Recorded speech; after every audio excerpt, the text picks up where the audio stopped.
Hi എല്ലാവർക്കും നമസ്കാരം. ഇന്ന് നമ്മൾ നോക്കാൻ പോകുന്നത് നമ്മുടെ കെട്ടിട നികുതി എങ്ങനെ ഓൺലൈനായിട്ട് അടയ്ക്കാം എന്നുള്ളതാണ്. അതിനായി നമ്മൾ ആദ്യം ചെയ്യേണ്ടത് ഗൂഗിൾ ക്രോം ഓപ്പൺ ചെയ്യുക.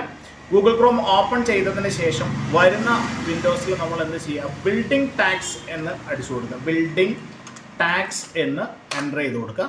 ബിൽഡിംഗ് ടാക്സ് എന്ന് പറയുന്നത് എൻ്റർ ചെയ്ത് കൊടുത്തു കഴിഞ്ഞാൽ നമുക്ക് വരുന്ന first option quick pay tax LSGD Kerala.Government in എന്ന് പറയുന്ന ഈ ഒരു ഓപ്ഷൻ നമ്മൾ സെലക്ട് ചെയ്യുക. സെലക്ട് ചെയ്തതിന് ശേഷം നമ്മളോട് ചോദിക്കുന്നത് നമ്മുടെ ജില്ല, നമ്മുടെ ലോക്കൽ ബോഡി ഇതെല്ലാം സെലക്ട് ചെയ്ത് കൊടുക്കാൻ വേണ്ടിയിട്ടാണ്. അതിൽ ഫസ്റ്റ് കോളത്തിൽ നമ്മൾ നമ്മുടെ ജില്ല സെലക്ട് ചെയ്യുകയാണ്. ഞാനിപ്പോൾ വയനാട് സെലക്ട് ചെയ്തു.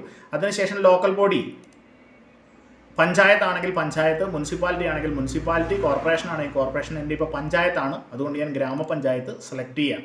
സെലക്ട് ചെയ്തതിന് ശേഷം അതിൻ്റെ തൊട്ട് താഴെ ലോക്കൽ ബോഡി നെയിം ചോദിക്കുന്നുണ്ട്, ഏത് പഞ്ചായത്താണ് എന്നുള്ളതാണ്. ഞാനിപ്പോൾ പൂതാടി ഗ്രാമപഞ്ചായത്താണ് ഞാനിവിടെ സെലക്ട് ചെയ്യുന്നത്.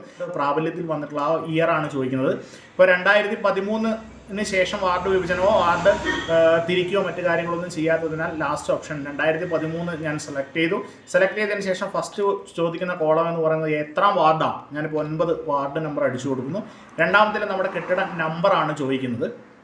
ആ കെട്ടിട നമ്പർ നമ്മൾ അടിച്ചു കൊടുക്കുക. കെട്ടിട നമ്പർ അടിച്ചു കൊടുത്തതിന് ശേഷം അതിൽ സബ് ഡിവിഷൻ ഉണ്ടെങ്കിൽ, ചില വീടുകൾ പുതിയ വീടുകളൊക്കെ വരുന്ന സമയത്ത് A, B, C എന്നൊക്കെ സബ് ഡിവിഷൻസ് വരാറുണ്ട്.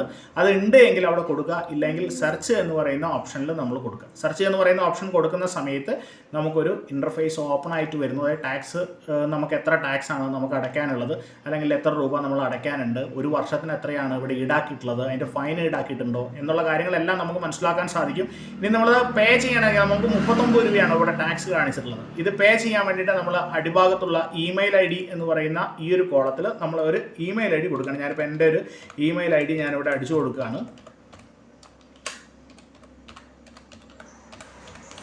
ഇമെയിൽ ID അടിച്ചു കൊടുത്തു. തൊട്ട് താഴെ ഫോൺ നമ്പർ കൊടുക്കാം. ഇവിടെ ഫോൺ നമ്പർ അടിച്ചു കൊടുക്കുന്ന സമയത്ത് നമുക്ക് ഇഷ്ടമുള്ള ഫോൺ നമ്പർ കൊടുക്കാം.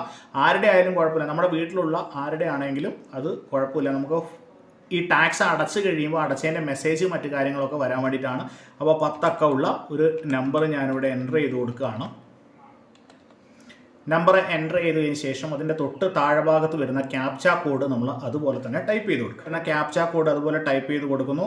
പേ നൗ എന്ന് പറയുന്ന ഓപ്ഷനിൽ കൊടുക്കുന്ന സമയത്ത് ഇങ്ങനെ വന്നതിന് ശേഷം നമുക്കിവിടെ കാനറ ബാങ്ക് ഓപ്ഷനും സൗത്ത് ഇന്ത്യൻ ബാങ്ക് ഓപ്ഷനുമാണ്. 2 ഓപ്ഷനാണ് സാധാരണ നോർമലി കേസിൽ കാണിക്കുക. അതിലേതെങ്കിലും ഒരു ഓപ്ഷൻ സെലക്ട് ചെയ്യാം. അതിൽ ഞാൻ രണ്ടാമത് സൗത്ത് ഇന്ത്യൻ ബാങ്ക് എന്ന് പറയുന്ന ഓപ്ഷൻ സെലക്ട് ചെയ്ത് പ്രൊസീഡ് ടു പേയ്മെൻറ്റ് എന്ന് പറയുന്ന ഓപ്ഷനിൽ കൊടുക്കുക.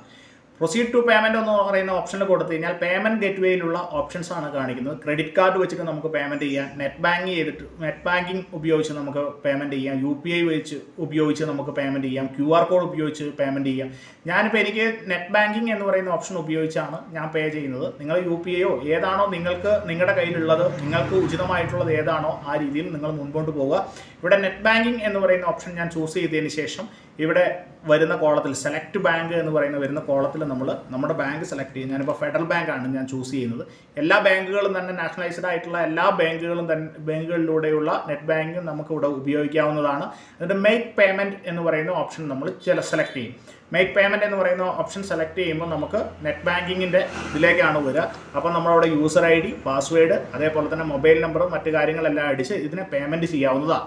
ഇതിനെ പേയ്മെൻറ്റ് ചെയ്ത് സബ്മിറ്റ് ചെയ്ത് കഴിയുമ്പോൾ റെസിപ്റ്റ്, അതായത് ടാക്സ് റെസിപ്റ്റ് ജനറേറ്റ് ചെയ്യാനുള്ള ഓപ്ഷനിലേക്കാണ് നേരിട്ട് പോവുക. അതായത് ജനറേറ്റ് ബട്ടൺ ക്ലിക്ക് ചെയ്യുക, വരുന്ന റെസിപ്റ്റ് നമ്മൾ പ്രിൻ്റ് എടുത്ത് സൂക്ഷിക്കുക. ഒരു ബിൽഡിംഗ് ടാക്സ് നമ്മുടെ കെട്ടിടത്തിൻ്റെ, അത് വീടായിക്കോട്ടെ ഏതായിക്കോട്ടെ, നമ്മുടെ പഞ്ചായത്ത് രേഖയിലുള്ള ഏതൊരു കെട്ടിടത്തിൻ്റെയും ബിൽഡിംഗ് ടാക്സ് നമുക്ക് ഈ രീതിയിലാണ് നമുക്ക് അടയ്ക്കാൻ വേണ്ടിയിട്ട് സാധിക്കുക. അപ്പോൾ ഓക്കെ, താങ്ക് യു.